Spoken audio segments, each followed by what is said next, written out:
bem, minha gente? Tudo bem? Hoje, o capítulo que eu abri aqui, a Bíblia, é em primeiro, na Epístola do Apóstolo Paulo aos Romanos, no capítulo 1º. E daí ele começa, fazendo toda aquela saudação para os romanos e tudo. E tem momentos assim que ele fala, tipo assim, repreendendo algumas coisas, algumas práticas que esse povo, de Roma ainda estava fazendo. E daí eu me lembrei do povo de Israel, porque, tipo, os judeus, eles eram um povo que iriam herdar todo o reino dos céus, vamos dizer assim, No princípio era para ser assim, que Deus tinha dito para eles e tudo, só que eles não deram o devido valor.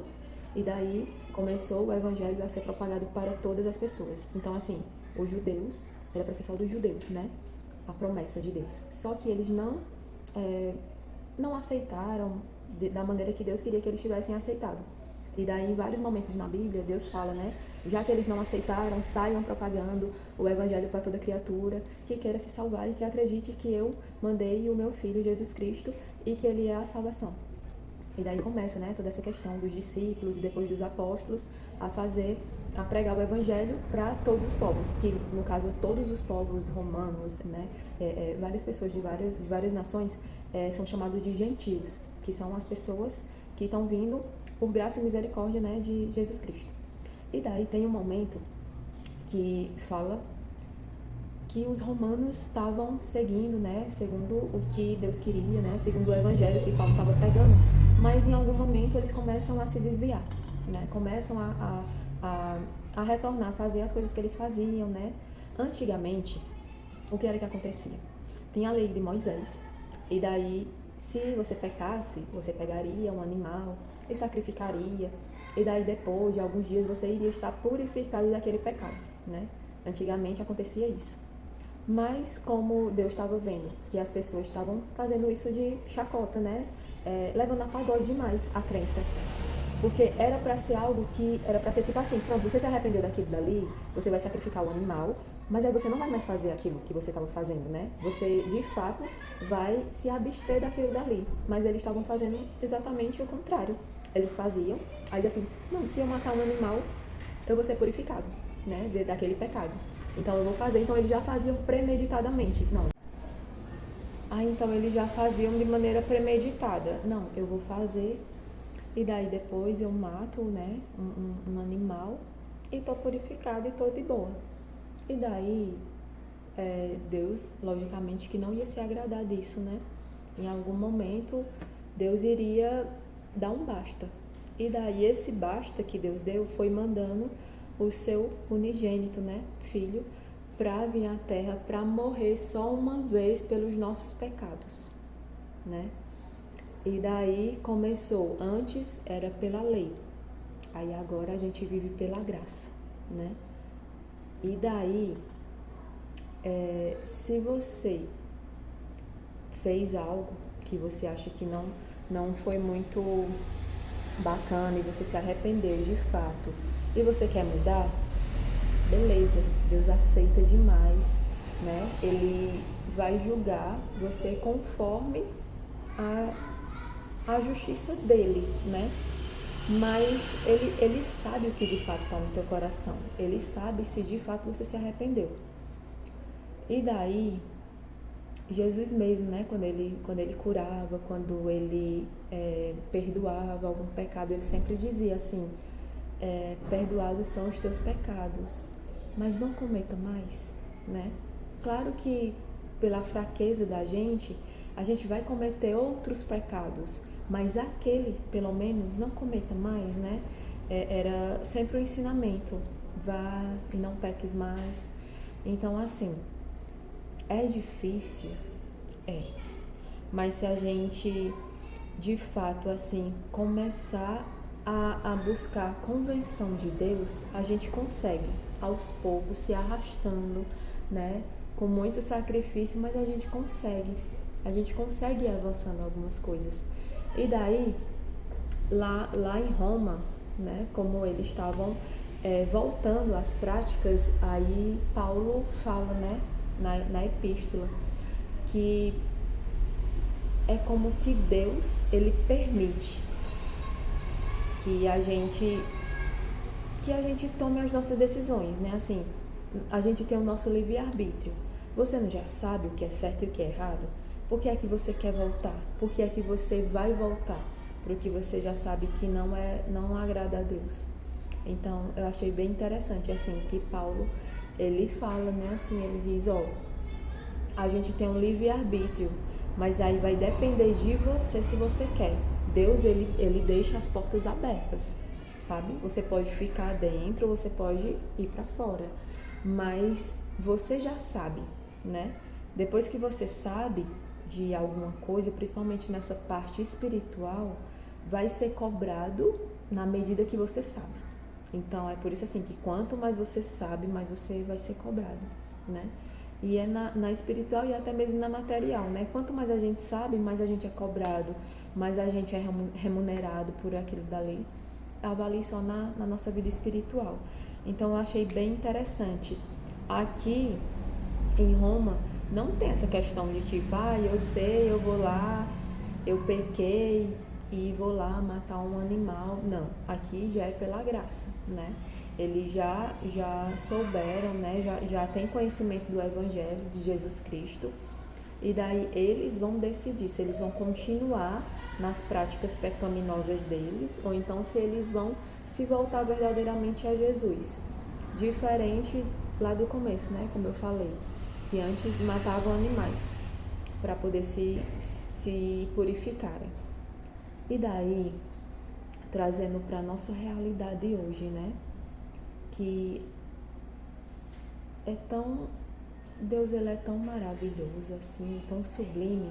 A gente não tinha merecimento nenhum, mas pela graça e misericórdia de Deus, né, com Jesus Cristo, a gente tem essa oportunidade.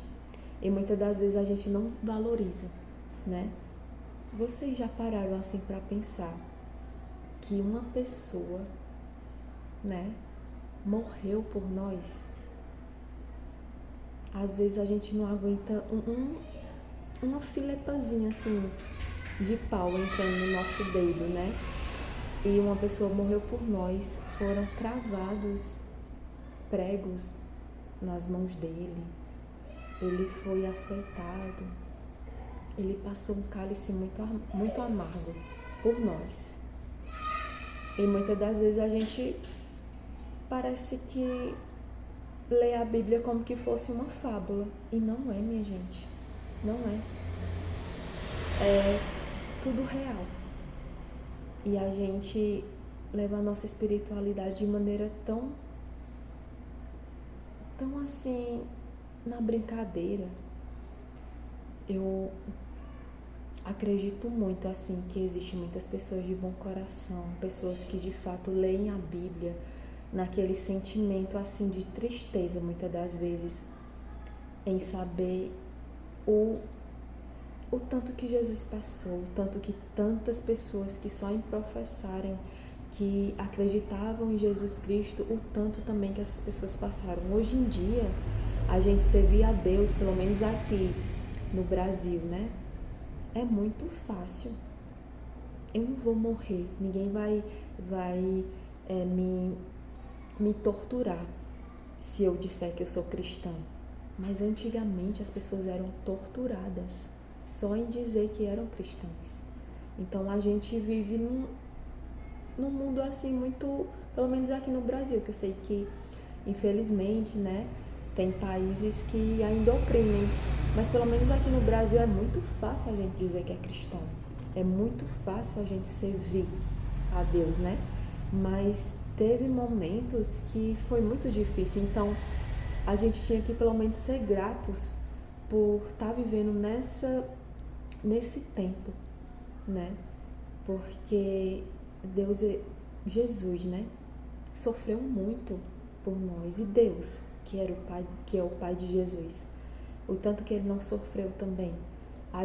Só em a gente ver um filho da gente caindo, a dor parece que é na gente. Avalie Deus vendo seu filho passando por tanta humilhação, tanta dor física e principalmente a espiritual, em saber que as pessoas, ao invés de se arrependerem, eram cada vez mais perversas, porque é muita crueldade. A gente vê uma pessoa já naquele sofrimento e você ainda torcer, bater e ainda dizer assim, profetizar aí quem foi que te bateu, sabe? É muita frieza, né? E você, assim, hoje pegar a Bíblia, ler, saber que alguém morreu dessa maneira, que não era pelos pecados que ele tinha, mas era pelos nossos, era para nos dar essa oportunidade de hoje estarmos aqui e você sequer parar assim para agradecer, é muita frieza também nossa. A gente olhar a Bíblia como que fosse uma fábula. Não é uma fábula, minha gente. Então, assim, que a gente possa ter um espírito mais voltado ao bem. E o que eu tô falando aqui não tem nada a ver com religião, porque cada um segue a religião que acha que tá lhe fazendo bem, que acha que não tá fazendo mal a ninguém, siga, continue seguindo, pedindo sempre direção a Deus. Em nenhum momento aqui eu venho falar de religião, eu venho falar só de espiritualidade mesmo, assim, pra gente se acordar mais, né? Pra gente de fato valorizar quem sempre nos valoriza, quem sempre nos amou. Deus, ele nos amou primeiro. Às vezes a gente fica magoado, né? Porque a gente amou tanto uma pessoa, não só na questão marido e mulher, mas em amizade. E às vezes aquela pessoa, a gente se sente apunhalado pelas costas, mas e Deus, que te amou primeiro, que não nega você, que é fiel, até o fim vai ser fiel com você. E a gente muitas das vezes deixa passar, né? Esse amor, a gente não valoriza. E a gente quer que os outros venham nos valorizar. Quando a gente faz só um pouquinho, às vezes só fez porque tinha algo em troca, nem que fosse afeto. E Deus, minha gente, que tá a todo momento querendo estar perto, e muitas das vezes a gente vai deixando Deus de lado. Não, eu vou servir a Deus quando eu tiver mais velho, porque daí vai ser mais fácil para mim. Eu vou já ter bebido, já ter farrado, ter ficado com várias mulheres, ter vivido aí a vida de uma maneira mais devassa. Aí só depois, quando eu tiver aproveitado bastante o que a terra tem para me dar, é que eu vou servir a Deus. Minha gente, a vida da gente é isso.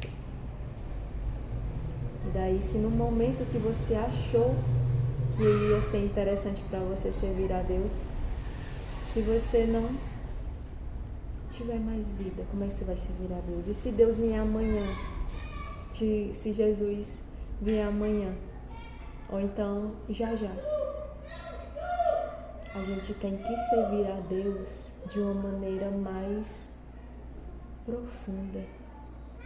Não é só falando, mas é sendo luz a vida das pessoas, é buscando viver uma vida em mais comunhão com os seus, né? Tem tantas maneiras assim da gente servir a Deus, é só a gente perguntar a Ele também. Olha só, se você quer acertar mais ainda, pergunta a Deus como você deve servir a Ele, que Ele vai te mostrar. Às vezes são só retoques que a gente tem que fazer, mas que tenham constância, né? E daí a prática vai levando à perfeição. E Deus, ele é misericordioso. Ele não vai despedir a gente porque a gente não atingiu as metas. Diferente dos trabalhos, né, que a gente tem. Qualquer coisinha, você é despedido. Qualquer coisinha, você não é mais tão bem visto, né? Mas Deus não, Ele tem um zelo tão grande assim pelas nossas almas que é triste assim quando a gente se depara não valorizando da maneira que Deus merece ser valorizado. Então essa é uma reflexão assim que eu quero primeiramente para mim mesma, porque eu sempre gosto assim de me levantar e fazer a pergunta assim na cabeça, na mente, sabe? Dizer assim, Senhor, eu tô caminhando da maneira que o Senhor quer que eu caminhe? A gente tá de boa, né? A gente eu tô fazendo alguma coisa que não agrada o Senhor? Me ajuda. Mesmo me arrastando aqui, mesmo eu com minhas falhas, me ajuda. Às vezes é só isso que Deus quer escutar da gente. Porque se a gente tiver um coração pronto a servir em espírito e em verdade, Deus vai nos ensinar. Então é a reflexão assim que eu quero deixar para vocês, para que a cada amanhecer, que é uma oportunidade que Deus está nos dando, que a gente possa parar e pensar assim, Senhor, só me ajuda, só continua me ajudando. Mesmo eu falho, mesmo eu aqui já parando, mas me ajuda, continua me ajudando, né? Então é essa assim reflexão que eu quero deixar para vocês e que de fato a gente venha colocar Deus no centro das nossas vidas, porque se não fosse a misericórdia dele, aqui a gente não teria chegado. Então é essa reflexão e eu espero que cada um possa guardar essa mensagem no coração, possa ressignificar, né? E que a gente busque servir a Deus de todo o coração, com toda a sinceridade da alma. Era isso, minha gente, que eu queria passar. E um beijão.